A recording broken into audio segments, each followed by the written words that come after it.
Hey guys, back again. So let's do another yearly collection video, and this time I'm going to do my collection for Scream Factory, for Arrow, Synapse, and then Vestron and Grindhouse releasing. So all of these companies, there's a lot of Scream Factories I have. All the other ones I have lesser of, but I still can review them all, I feel like, in one not quick video, but one video. So I probably will just do them all here, because like I said, there's a lot of Scream Factories, but like with every other one, I've got Arrow, Synapse, Vestron, Grindhouse. There's less than 10, I'd say, overall, like in each one. So let's get started with my collection. So first off, let's look at the box sets for Scream Factory. Of course, got the Fly, really cool.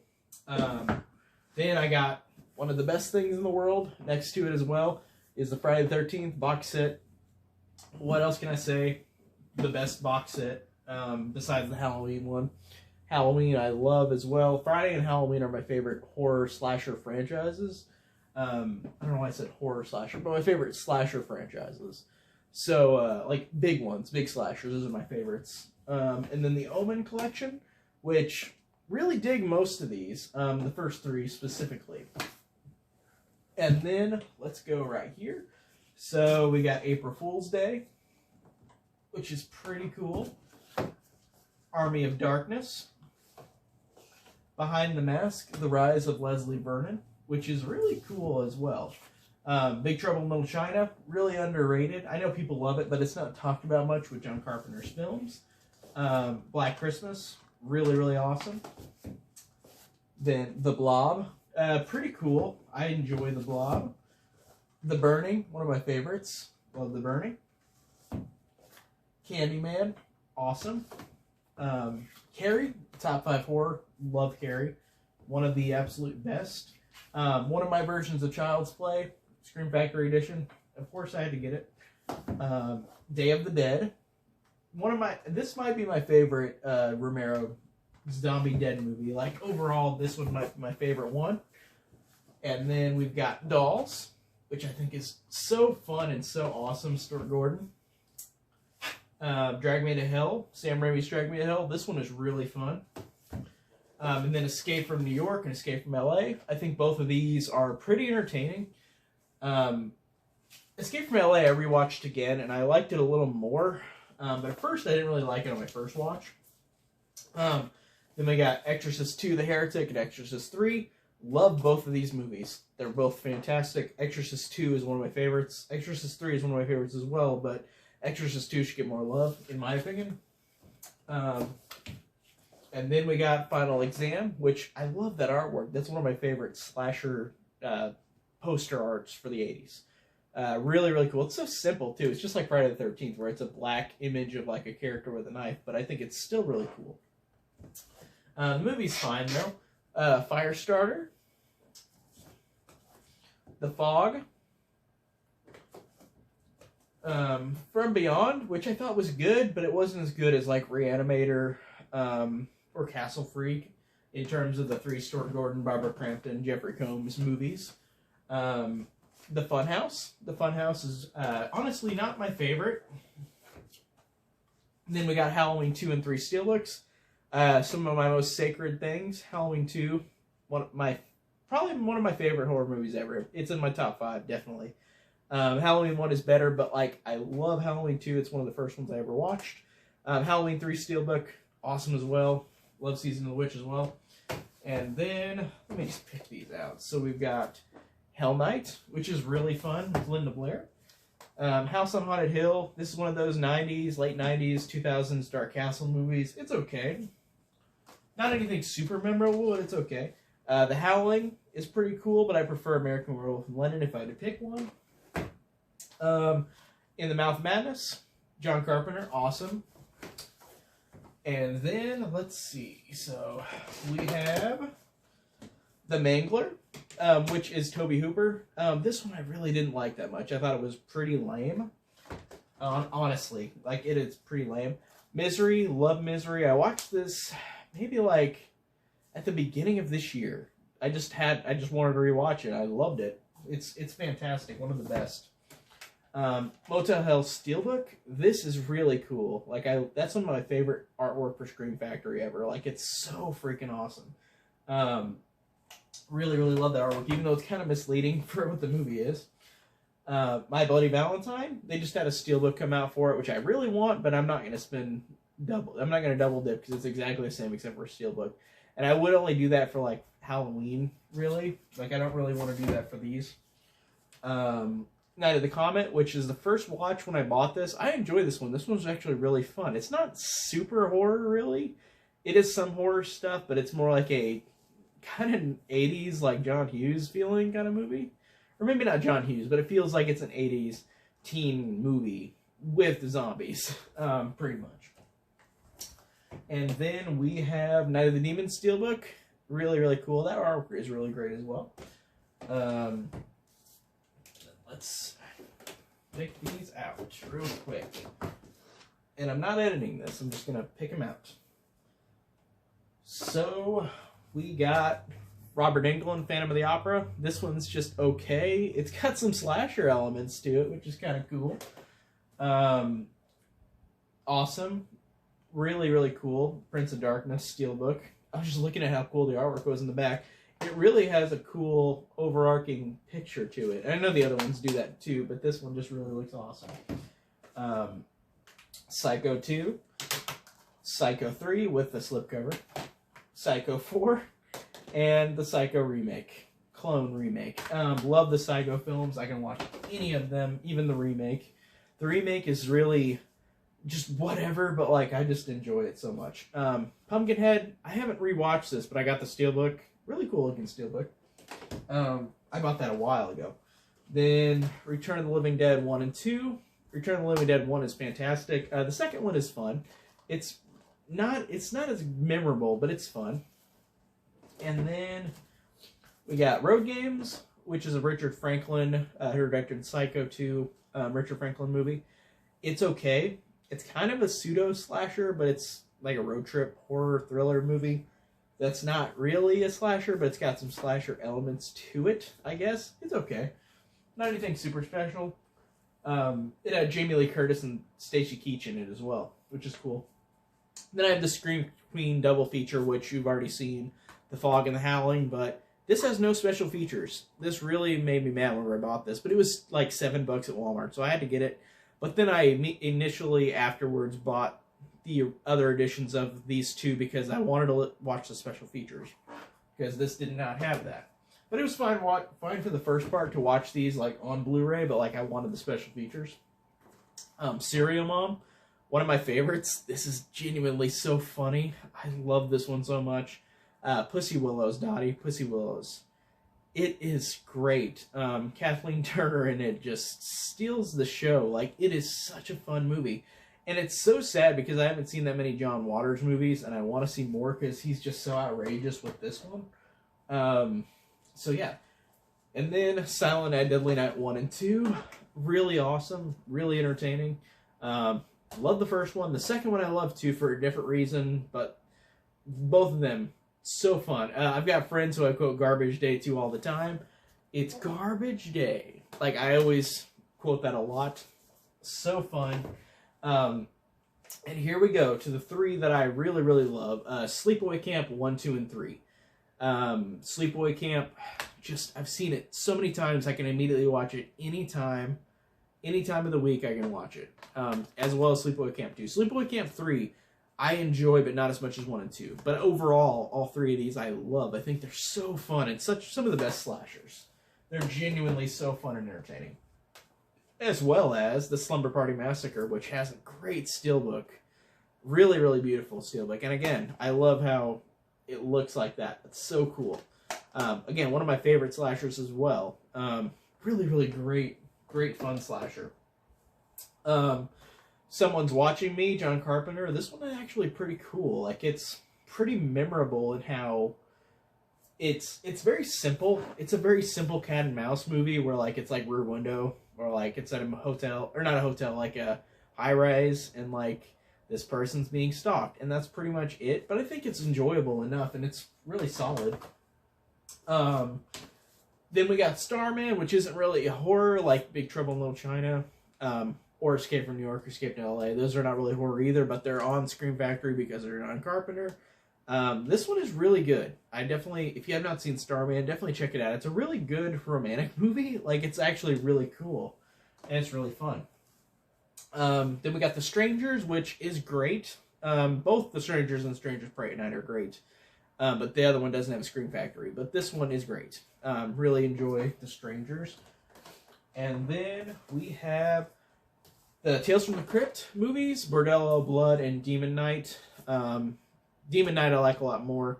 Bordello of Blood is fun and goofy, and there's some memorable stuff, but I like Demon Knight a lot more overall. And then we got 10 to Midnight, which is awesome. This is such a cool, memorable slasher. It's very memorable, and I don't really want to spoil it, but watch it because it's just such a memorable character study for like a villain and like a slasher. I think it's just really, really cool. Definitely check out 10 to Midnight if you have not. Then the Tenant. I love the Tenant, Roman Polanski. I really like his trilogy. I haven't seen Rosemary's Baby in a long time, but I watched Repulsion last year for the first time, which was really good. But this is actually my favorite out of the three. From what I remember from Rosemary's Baby, I like that one, but I don't like that as much as Repulsion or this one. But the Tenant is great. Love the Tenant. I'm glad Scream Factory had a release for it. Terror in the Isles. Really cool. I watched this as a kid a lot. I remember being scared as a kid. Just watching it on TV. And I think it's really fun. I've seen it a lot of times. Trick or Treat. Trick or Treat is really cool as well. Just a really great anthology that Mike Daughtry did. We need a second one, like people say all the time. Like, we need a second Trick or Treat. And then let's go down to the second row, where I'm just gonna go to here, I guess. So let's start with this side right here. So we're gonna end the Scream Factories. So we have Texas Chainsaw Massacre Part 2. Freaking one of the best horror comedies ever. Love everything about this. I can quote this movie all the time. I've quoted it with friends all the time. Just so many different ones. Like, Bubba's got a girlfriend. Bubba's got a girlfriend. Or like that guy who sells Dennis Hopper Lefty. He sells the Lefty the chainsaw, and he says, "Oh, my aching banana." Like, lines like that are genuinely so great. And Stretch is one of my favorite Final Girls. She's awesome. Awesome movie overall. I love it. Really fantastic. Then we got Texas Chainsaw Massacre: The Next Generation, which I actually have fun with a lot. Like, I think it's really, really dumb and stupid, but it's really entertaining. I love the fact that they originally had Matthew McConaughey and Renee Zellweger on this cover, but they could not keep them on there for reasons, which probably because they're both ashamed of the movie or they don't like it. Or at least Matthew McConaughey. I think Renee Zellweger said she wasn't ashamed of it, but she doesn't talk about it much. But it's such a shame because this is one of the first movies of both of them. So, and I enjoy them both in this movie. They're both fun. So, and I like that cliche of like, nerdy girl becomes a strong warrior girl at the end, like Renee Zellweger does as Jenny. And Matthew McConaughey is just absolute ape shit in this movie. Like the way he acts, the way he talks, the way he screams. He's got a mechanical leg. Really, really fun. Well, I don't love it, but I like it. Texas Chainsaw Massacre: The Next Generation. The Thing. What can I say? The Thing's great. Nothing really special to say there. 13 Ghosts, another dark castle movie. It's alright. Like House on Haunted Hill. It's not anything special, but it's okay. The artwork's really cool on it. Troll 1 and Troll 2. I love both of these movies. Watch them a lot. Think they're so fun and entertaining. Troll 2, I know, is so memorable. Watch Troll 1 if you haven't. It's really fun as well. Urban Legend. Love this one. This is one of my favorite... This might be my favorite 90s slasher besides Scream or Scream 2. Really love this one. This one is so freaking entertaining and so fun, and it's so rewatchable. I can watch it dozens of times. As well as Jamie Blank's other movie, Valentine, which I didn't rewatch on Valentine's Day. I usually watch it around that holiday. I didn't this year, but I will probably watch it next year. But I really love this one as well. It's so bad. It's so by the numbers. This Valentine is one of those horror movies where if you don't like slashers, this is the one not to let people watch, because this one is so utterly generic as a slasher. Like, it's not anything that's unique about it, really, except I think the ending, the killer reveal, I thought was cool, but like, it is a movie that is by the numbers. Like, you could see anything in this movie happen in any other slasher.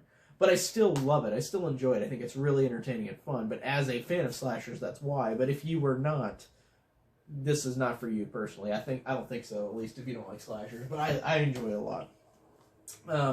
Then we got John Carpenter's Vampires, which I remember watching and enjoying. I bought this a month or two ago, and I haven't rewatched it. It's got James Woods in it, who's always awesome. I remember it being fun. And then we got Mac and Me, which is Shout Factory, not Scream Factory, but this one is really, it's Mac and Me. Like, what do you expect to say about it? It's that movie. Not really much to say about it, but I enjoy Mac and Me. I think it's really fun, and just how utterly, like, bad it is. But let's get started. Okay, so Scream Factory is done. So let's get started with the Synapse films. So Synapse, I have Basket Case 2 and Basket Case 3. I enjoy both of them. Basket Case 2 I like less than 3. 3 I think is more fun with Belial and the Belial babies. Basket Case 2 didn't feel like it was as much about Belial. It was more about all the deformed people that they meet. So it's weird with 2. And the 3 I just enjoy for being more fun, I guess, overall, if I had to choose 1 or 2. And I love the first Basket Case. And you'll see that a little later. But then we've got Lumbura Bava's Demons 1 and 2. And Demons, both of these movies I think are just okay. Like, I watched them both and I'm like, they're not super special. Like, they're kind of memorable in a little bit of ways, but they're really not as well. They've got some cool music to them, but maybe I just need to watch these again. Like, I didn't dislike them. I just thought they were okay, like, all right. They're not anything super special. They got some cool effects, though, but there's not much to say about Demons 1 and 2. I'm glad I own them, but I just don't know what else to really say about them. Just how I feel about those movies. Like, I don't feel much for them. And then we've got 2 Dario Argento's Synapse. So we got Phenomena and Suspiria. Phenomena, I enjoy. I think the score is freaking incredible, as well as Suspiria. But the score is the best thing about Phenomena. Phenomena is fun. It's not as good as a lot of the other Argentos, but I think it is really interesting to watch. I do really enjoy it. I watched both cuts, I think, of the Phenomena and then the Creepers US cut. But still, regardless of which cut you're watching, I think the movie's still good, but it's not great like the other Argentos. It's still solid enough. But Suspiria is in its own different ballpark. Love Suspiria. Really freaking one of the best. One of the best Italian slashers, in my opinion. And I haven't seen, like, every Italian slasher in the world. I really haven't. I've probably seen, like, 10%. Or, no, maybe even 5%. I've seen a lot of Argento, I've seen a lot of Bava, I've seen a lot of Fulci, but I don't think I've seen that much. But I want to keep watching Italian slashers, so I really enjoyed the ones I've seen so far. So I got those 2, and then let's get to the Arrow collection. So, Arrow video, the first one I got is Basket Case, with this really cool cover.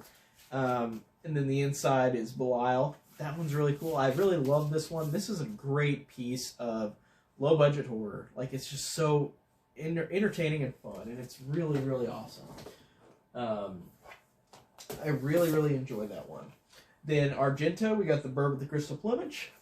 This one I've watched a couple times. I actually like this one a lot, and it's not one that I hear talked about much with Argento's films, but I enjoy it a lot, and I do like rewatching Bird with the Crystal Plumage. And then Bloody Birthday, which I got recently. Really fun Killer Kids movie. Not much else to say. Really fun. Brain Damage. I really like Brain Damage. I've got a friend who I keep saying, this is really awesome, watch it. And then he watches it and he's like, whatever. So I keep pointing it out that it's really awesome, and he keeps going, nah, it's not that great. But I think it was great. And I really like the inner artwork. That's really cool. Brain Damage is just such a fun, entertaining time. Like, I've watched this one a lot. Like, I enjoy Brain Damage.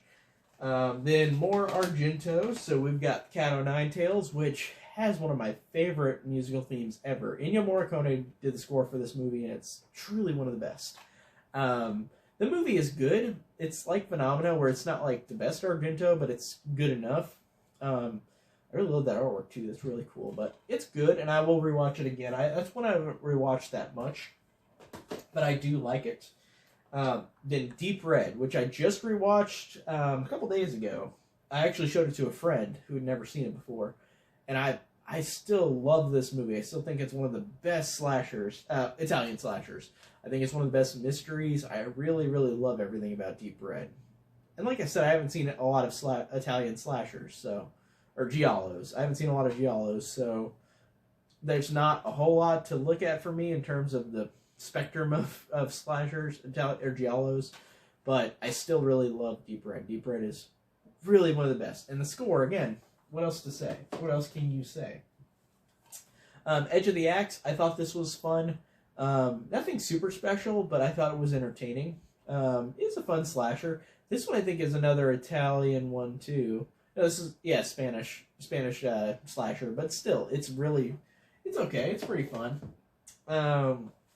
Then we got Elvira, Mistress of the Dark, which I thought was really awesome. It didn't really feel like a movie, though. It just felt like Elvira screwing around the whole movie. But it still was entertaining and really fun, and I really enjoy Cassandra Peterson as Elvira, of course.